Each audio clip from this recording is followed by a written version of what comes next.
Información precisa, completa, veraz, objetiva e independiente. Directo a tu pantalla. Voz de América en RCR 750.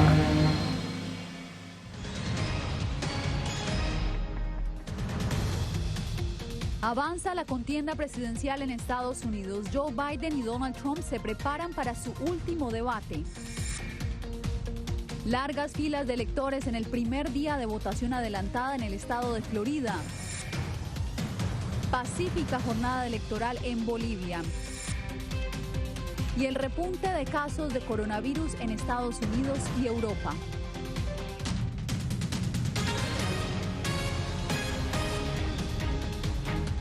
¿Qué tal? Soy Yasmín López. Les doy la bienvenida a esta semana de información en El Mundo al Día.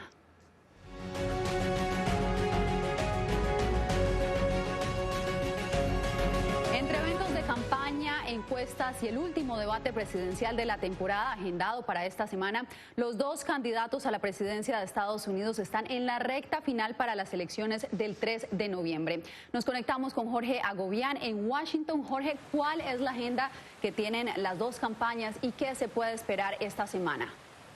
15 días para las elecciones, Yasmín. Trump viaja a Arizona, un estado que históricamente ha votado republicano, con excepción del año 1996. Biden, por su parte, se mantiene alejado de los eventos públicos este lunes, pero su compañera de fórmula, Kamala Harris, sí viaja a Florida a incentivar a los votantes a votar en las elecciones tempranas en esa entidad. ¿Qué se puede esperar para esta semana? Pues sin duda el día clave será el jueves y el lugar Nashville, Tennessee, desde donde estaremos reportando las incidencias del último debate presidencial de la temporada. La contienda electoral entra en una semana clave, a 15 días de las elecciones presidenciales. Este jueves los candidatos se volverán a ver las caras en el último debate presidencial, pero antes la energía de las dos campañas está puesta en estados decisivos. Trump viaja a 4 de ellos esta semana, comenzando en Arizona, donde ganó en 2016. Biden, quien no tiene eventos públicos confirmados para este lunes, alentó a sus seguidores a través de Twitter a terminar la contienda de manera enérgica e introdujo el tema del coronavirus en un comunicado. El presidente Trump está pasando los últimos días de su campaña tratando de sembrar división y distraer al pueblo estadounidense de su fracaso para contener la pandemia de COVID-19. El domingo, en Nevada, Trump arremetió contra su oponente. Él escuchará a los científicos. Si escucho totalmente a los científicos, ahora mismo tendríamos un país que estaría en una depresión masiva en lugar de ser como un cohete. Biden lidera las encuestas nacionales con 11 puntos en promedio, pero Trump se mostró seguro de la victoria en una llamada privada con su equipo, a la que tuvieron acceso varios medios estadounidenses.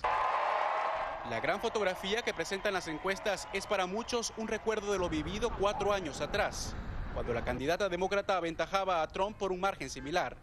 Los dos movimientos no se confían en los sondeos y siguen alentando a sus seguidores a votar.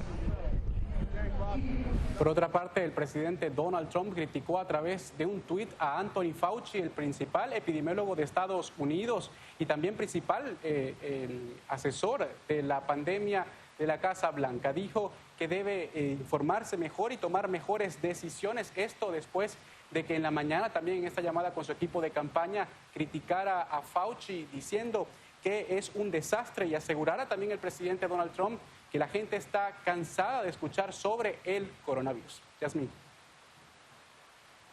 Desde Washington. California ha superado más de 20 veces el número de votos anticipados en comparación con las elecciones presidenciales del 2016. Desde Los Ángeles, Verónica Villafañe nos dice a qué se debe este aumento tan significativo. Más de 3,5 millones de votantes en California ya han devuelto sus boletas electorales a 2 semanas de haberlas recibido, marcando un récord.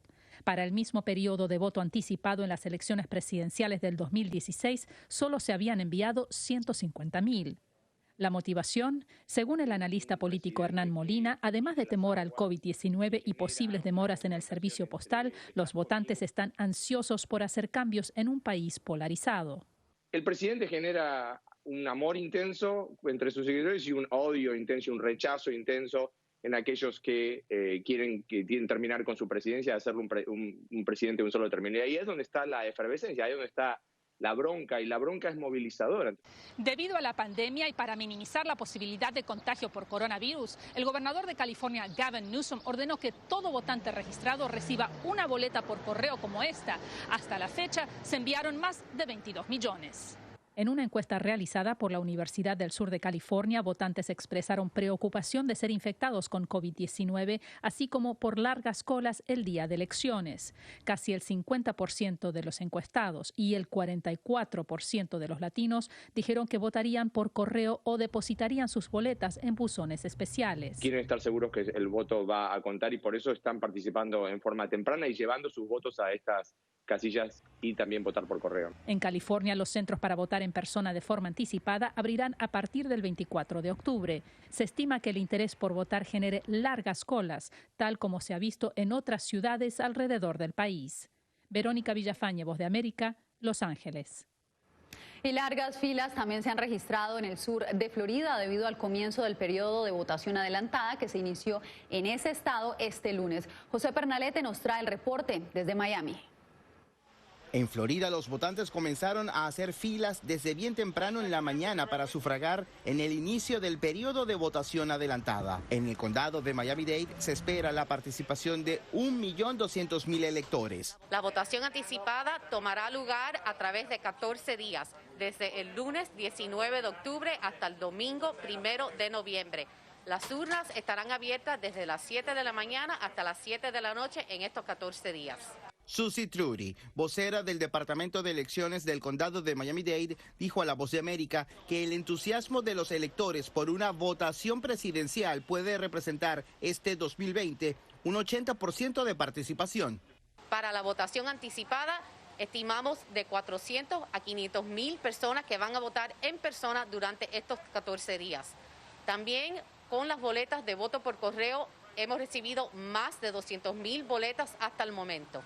La pandemia ha obligado a restringir los espacios para garantizar el distanciamiento físico. Dentro de cada centro de votación, cada elector debe higienizar sus manos antes de tener acceso al material oficial.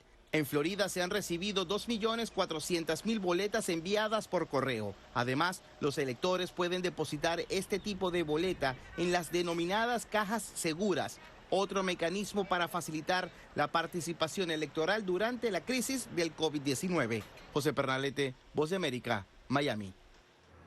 Las elecciones en Estados Unidos generan expectativa alrededor del mundo. Según una encuesta, la mayoría de los europeos occidentales quieren que el candidato demócrata Joe Biden gane las elecciones presidenciales, mientras que en Europa del Este el apoyo a Donald Trump parece más fuerte. Alonso Castillo nos cuenta por qué.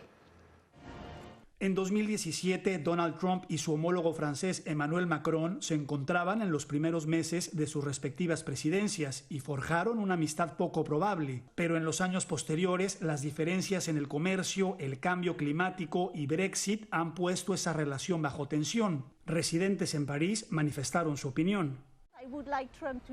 Me gustaría que Trump perdiera y no estoy seguro de que vaya a perder porque tiene mucha gente detrás de él. No sé mucho sobre Biden. No sé si el presidente Biden sería un mejor presidente, pero espero que si tenemos un cambio en la administración, podemos renovar la relación normal con Estados Unidos. En Alemania y Dinamarca, más del 70% de los encuestados quería una victoria de Joe Biden. En Europa del Este hay un mayor apoyo al presidente Trump. Una encuesta de Pew Research de 2019 mostró que más de la mitad de los polacos tenía una opinión favorable del presidente. Y en Kosovo también ha recibido elogios por sus esfuerzos hacia la reconciliación entre Serbia y Kosovo. Este cartel en la autopista del aeropuerto de Kosovo fue financiado por un ciudadano kosovar que vive en Suecia. Para honrar al presidente estadounidense, los albaneses son el pueblo más proestadounidense del mundo. La firma de investigación sondeó a decenas de miles de personas sobre la votación y muchos creen que el resultado de las elecciones estadounidenses tendrá un gran impacto en ese lado del Atlántico. Alonso Castillo, Voz de América, Miami. La Corte Suprema de Justicia de Estados Unidos dijo este lunes que revisará 2 casos definitivos en las políticas migratorias del presidente Donald Trump.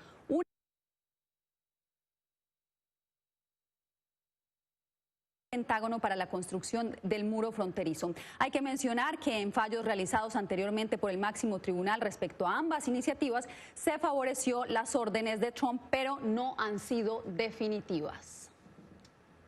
China reporta un crecimiento en el tercer trimestre del año, mientras gran parte del mundo no se repone del golpe económico causado por el COVID-19. Sin embargo, un especialista plantea dudas sobre la credibilidad de esta información. Laura Sepúlveda nos informa. La economía china estaría mucho mejor que la del resto del mundo, según los datos del reporte entregado este lunes, donde Pekín asegura haber registrado un crecimiento del 4,9% en su Producto Interno Bruto durante el tercer trimestre de este año. No hay duda de que cada vez que China publica números macro, siempre hay un signo de interrogación y esta vez no hay diferencia. Quiero decir, con el resto del mundo luchando, es un poco difícil comprender que el crecimiento pueda ser tan fuerte en el tercer trimestre, al contrario de lo que están publicando las principales naciones industriales. Peter Cardillo, economista en jefe de Spartan Capital, destaca que las cifras son positivas, no solo para China, sino para países que tienen relaciones comerciales con dicha potencia, pero lamenta la falta de credibilidad en los datos presentados por la Oficina Nacional de Estadísticas del país asiático. En los primeros 3 trimestres, la renta disponible per cápita a nivel nacional fue de 23.781 yuanes, unos 3.548 dólares estadounidenses, un aumento nominal del 3,9% interanual, pasando de negativo a positivo por primera vez en 2020. El analista, aunque duda del nivel de crecimiento, reconoce los avances. La realidad es que están creciendo y la pandemia les está afectando menos que a Europa y a Estados Unidos. Entre tanto, hay expectativas sobre las cifras trimestrales que publicarán otras potencias. Laura Sepúlveda, Voz de América, Nueva York.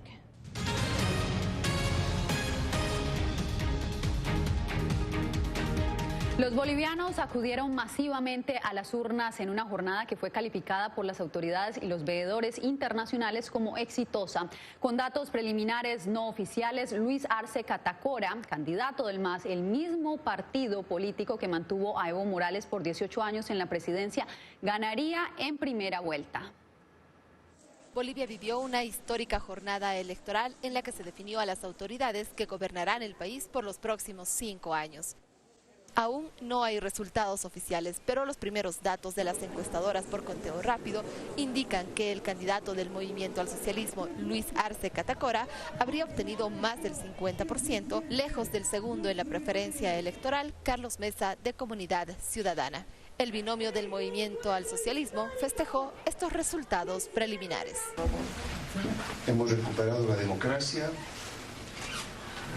y hemos, sobre todo los bolivianos, recuperado la esperanza. Vamos a construir un gobierno de unidad nacional. Vamos a construir la unidad de nuestro país. La presidenta interina Yanine Áñez también reconoció este triunfo y pidió a los nuevos gobernantes pensar en el país. Por su parte, Carlos Mesa reconoció la derrota y aseguró que consolidará una oposición al nuevo gobierno. Y tengan una certeza. La certeza es, estamos tan firmes o más firmes como el primer día. Mientras tanto, continúa el procesamiento de las actas para que en los próximos días se pueda tener los resultados oficiales y consolidados de este proceso electoral tan trascendental para todos los bolivianos. Fabiola Chambi, Voz de América, La Paz. El número de casos de COVID-19 ya sobrepasó los 39 millones a nivel mundial y por lo menos 1 millón de personas han perdido la vida desde el inicio de la pandemia. Celia Mendoza ha estado siguiendo esta información y nos cuenta cómo se está manejando el reciente aumento de casos también en Estados Unidos. Adelante, Celia. Yasmina, así es. En los Estados Unidos se han reimplementado algunas de las medidas de restricción, en especial en lugares como Nueva York, que fueron los primeros en los que se registraron el mayor número de casos. Sin embargo, esto no está limitado a la costa este de los Estados Unidos. Estados en el centro del país, como Utah, Colorado, Dakota del Norte y Sur, han visto un incremento y han tenido que implementar medidas mucho más estrictas, no solamente restricciones para las personas, pero también para algunos de los negocios.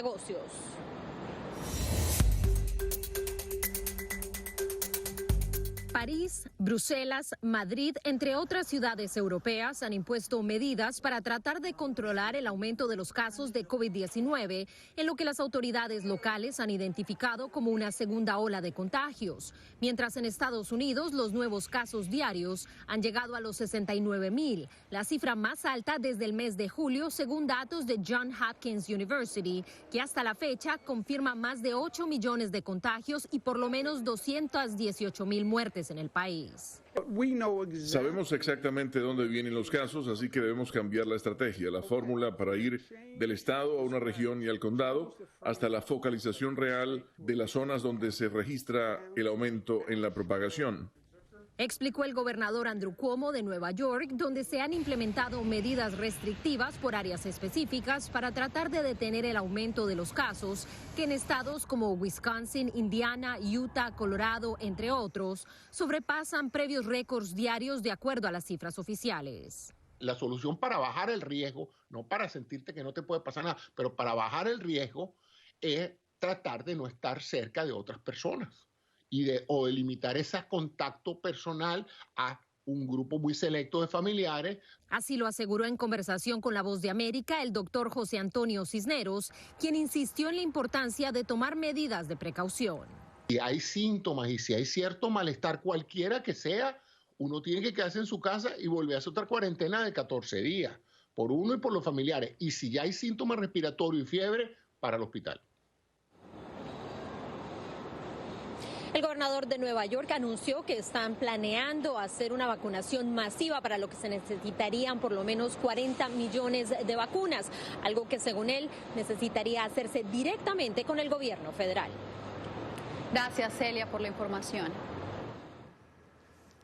Y en otras noticias, cada 19 de octubre el mundo conmemora el Día Internacional del Cáncer de Mama, para concientizarnos de esta enfermedad que aqueja al menos a 1 de cada 8 mujeres en el mundo, según la Sociedad Estadounidense contra el Cáncer, pero que también afecta a hombres. Los especialistas resaltan que la clave está en la prevención y que para ello es muy importante hacerse el autoexamen.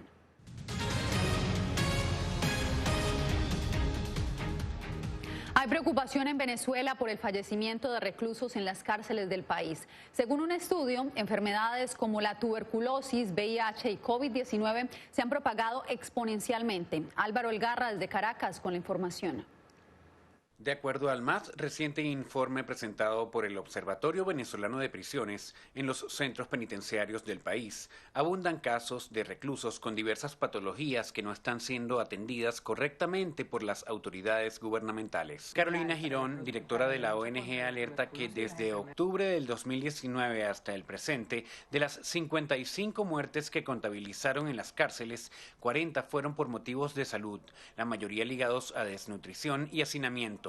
Durante los primeros 6 meses del año 2020 ya superamos la cantidad de muertos que ocurrieron durante todo el año 2019.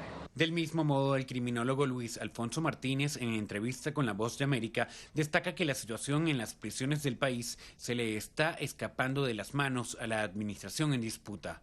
El gobierno central tiene que dedicarse de inmediato a tomar todas las medidas sanitarias ante las cárceles, porque es lamentable que se están muriendo dentro de las cárceles nuestros presos. Ante tal situación, el fiscal general del país, Tarek William Saab, aseveró que actualmente están trabajando en atender los problemas de salud de todos los presidiarios del país y en atender el hacinamiento. Quiero destacar el trabajo que nuestra institución, junto al Poder Judicial y la Defensa Pública, han venido realizando en materia de descongestionamiento de los centros de detención. Álvaro Algarra, Voz de América, Caracas. Y en estos tiempos de crisis, los países del Triángulo Norte están recibiendo un mayor número de remesas que envían sus familiares desde Estados Unidos. Analistas califican el fenómeno como un aliciente para estas comunidades. Eugenia Sagastú trae el reporte. El 98% de las remesas que ingresan a Guatemala proviene de Estados Unidos. Lo que hemos estado viendo es una recuperación derivada de los flujos que dejamos de percibir derivado de la pandemia. Una situación que se replica en El Salvador, que registra un crecimiento de 0.8%, revirtiendo las tasas negativas que se habían registrado en los meses de abril y mayo. En Honduras, el Banco Central de ese país reporta hasta septiembre más de 4.300 millones de dólares en concepto de remesas familiares, lo que equivale a 41 millones más que el año pasado a la misma fecha. En tanto, Guatemala refleja un crecimiento del 4% respecto a 2019, superando las expectativas negativas que se tenían por la llegada de la pandemia. Para analistas, esta ayuda de los migrantes en Estados Unidos es una muestra de solidaridad ante la crisis en los países del Triángulo Norte. En Estados Unidos el empleo mejoró, aquí en Guatemala se vio afectado. Entonces eso podía explicar el incremento de las remesas por las personas que tuvieron que les pidieron un poco más y se los están enviando mientras se estabilizan aquí en Guatemala. Una ayuda que llega no solo a los bolsillos de los guatemaltecos, sino que también contribuye a la economía del país. Más remesas significan más ingreso disponible en los bolsillos de personas que seguramente van a consumir. Los analistas agregan que ese dinero se está utilizando principalmente para el consumo y se convierte en un aliciente ante la crisis provocada por la pandemia del COVID-19. Eugenia Sagastume, Voz de América, Guatemala. Los jóvenes entre 15 y 25 años están siendo el objetivo de un fenómeno que se expande en las redes sociales conocido como el ciberacoso. La información fue recopilada en una encuesta entre jóvenes de 30 naciones del mundo. Óscar Ortiz tiene el informe. Más de un 63% de jóvenes y niñas en Honduras han sido objeto de ciberacoso o abuso en línea, definido como el envío de fotografías de carácter sexual no solicitadas a través de diversas plataformas tecnológicas. Así lo refleja un informe presentado por la ONG Plan Internacional. Con la condición de proteger su identidad, La Voz de América tuvo la oportunidad de entrevistar a una joven hondureña víctima de ciberacoso. Empezó como ciberacoso hasta que la persona terminó dando con mi dirección. Y tuve que ir a la fiscalía, ¿no? A la Fiscalía de la Mujer y poner la denuncia. Incluso hasta tuve que cambiarme de domicilio. ¿Qué sintió? Miedo. Miedo para empezar, se siente mucho miedo porque si es alguien allegado, uno espera no encontrarse a esa persona. Aparte de que pueden darse habladuría, ¿verdad? Decir a esa persona de que estuvo conmigo. Así como esta joven, hay muchos otros casos que siguen en el anonimato. Según el estudio, el 18.8% de las víctimas sufren chantaje y extorsión en línea. Laura Rey, gerente de programa en Plan Internacional, explica que este es un problema latente que se expande día a día. Y en esta oportunidad, Plan ha hecho un informe sobre la situación de la seguridad en línea, todas las situaciones de acoso, de violencia que sufren las niñas a través de redes sociales, a través del uso de plataformas. En Honduras, el 49.6% de los niños, jóvenes o mujeres ha tenido contacto con páginas relacionadas al ciberacoso, donde hoy los más afectados son los niños. Óscar Ortiz, Voz de América, Tegucigalpa. Y para terminar, los dejamos con las imágenes del monte Saint-Michel en Francia, donde la marea alta sostenida ha cerrado el paso terrestre a los visitantes, dejando al famoso monumento turístico casi totalmente aislado del mundo. Con esto nos despedimos y nosotros nos vemos mañana con más informaciones.